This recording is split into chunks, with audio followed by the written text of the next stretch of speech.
So today I wanted to talk about a book that I recently read that I can't really stop thinking about. So if you read the title of this video, you know what it is. Today I'm going to be talking about The Girl with the Dragon Tattoo by Stieg Larsson. If you're not familiar with this story, this video will definitely have spoilers. This is a murder mystery and I will be talking about who did it and how. This is more an analysis between them rather than like just a simple review. So I'm probably in the minority that I knew absolutely nothing about this book. I'd say the first 85 pages are really, if you're not into financial reporting and politics, it's pretty dry. You gotta keep with it a little bit. In the book, the Wennerstrom case is the driving force. Like, it seems crucial. I wasn't for it and I wasn't against it, but I was curious after reading this if it would read maybe better without the Wennerstrom case. The last thing that I wanted to mention was Martin as the killer. So, yeah, spoiler, Martin is the killer. Major spoiler, so do not watch, click away if you don't want to know. So Martin was not the murderer of Harriet, but he was a serial murderer. I picked up on Martin being a murderer maybe 20 pages before Mikkel and Lisbeth discovered that he was a murderer. And I feel like that's a really comfortable place to be as a reader when you figure things out just right before the characters do. Because it's not fun when you figure out on page 2 who did it. Like the woman in cabin 10 and the girl on the train. I was in a book club when I read these, and me and pretty much everyone else, we all figured out like who the killer was, like on page 2, and that's not fun. But it's also not fun when the killer is announced and you just did not see it coming. So I think it's really hard to get that right, and I think that Larsson got that right. Overall, super wonderful book, well written. I give it a 4 out of 5 because it was really hard to get into. It was a bit more detailed than I felt like I needed as a reader. Again, it might be just that I'm not in the perfect demographic to appreciate all aspects of this book, but also, again, it is work of fiction. Larsson wrote it. He, has the rights to how he wants to write it, but I personally did not like the Lisbeth-Mikkel relationship. Especially for Lisbeth's story arc, I understand the significance of her relationship with Mikkel. I'm not ethically or morally against their relationship. After watching both of the movies, I was a little bit more on board. I wanted their relationship to stay as just friends. I felt like that would have been impactful as well, especially to Lisbeth and how she views men and how men view her. I just thought it would be really cool if they stayed friends. Okay, so now I wanted to talk about the movies. So the first one that I watched was the Swedish one. I wanted to start with this one because I just felt more inclined to watch the Swedish one.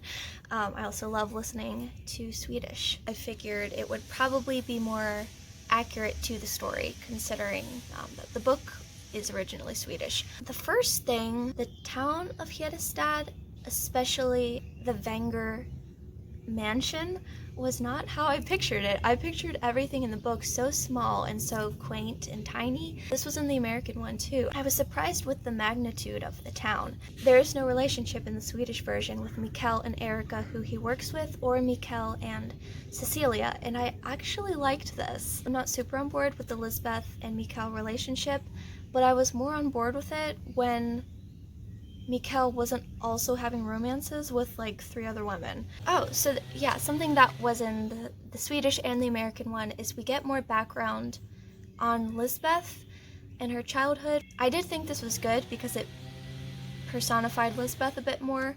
I didn't think in the Swedish version there was enough or emphasis on the bridge and the complete isolation that Hedestad was under during the disappearance of Harriet. I thought that was so crucial in the book, and it was a bit skimmed over. Let's see. Oh, Anita was dead. I thought that was fine. It just cut out the middleman. My biggest criticism, I'd say there's probably 1.5 criticisms. First of all, Martin, he did not kill Harriet. However, Martin and Harriet are siblings, and their story is super intertwined.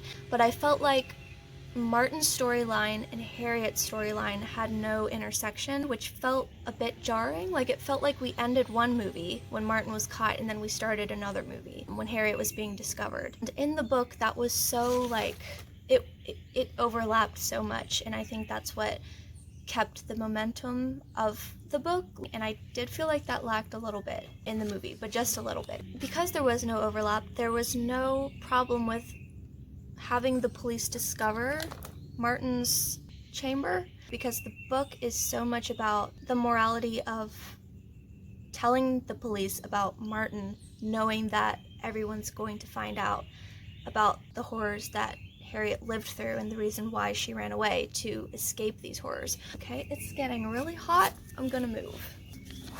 So in the Swedish version, I would give the movie 4 out of 5 stars. So then the last thing is the American movie. This version was very, very true to the book. There were a few things that were different.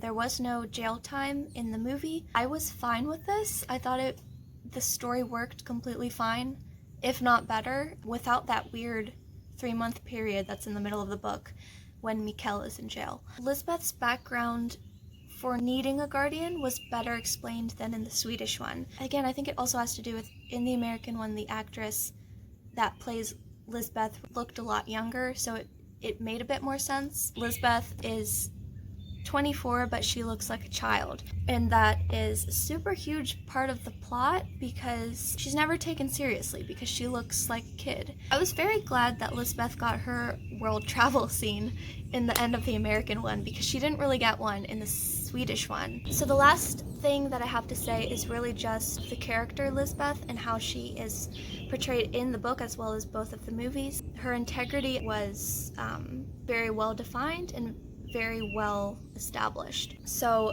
one of my very favorite scenes from the book, after Martin is caught and Mikael is trying to explain to Lisbeth that a lot of Martin's discrepancies as a human being are because of his father Gottfried and the way that Gottfried treated Martin.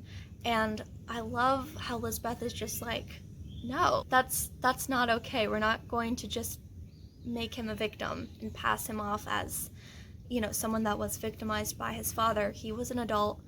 This was his choice to kidnap women, and he should be held accountable for this. And I found Lisbeth to just be a really honest character. I love that she's a Swedish hacker. I love that she's like super independent. I don't know, she's just great. The American movie, I give 5 out of 5 stars. I really liked it. Now I really feel like I want to go back and read the book at some point. This is a trilogy, and I have ordered the other 2 because now, like, I have to know. So yeah, this is all that I have to say because I'm boiling. I think that's it. Thank you guys for watching, and I will see you later.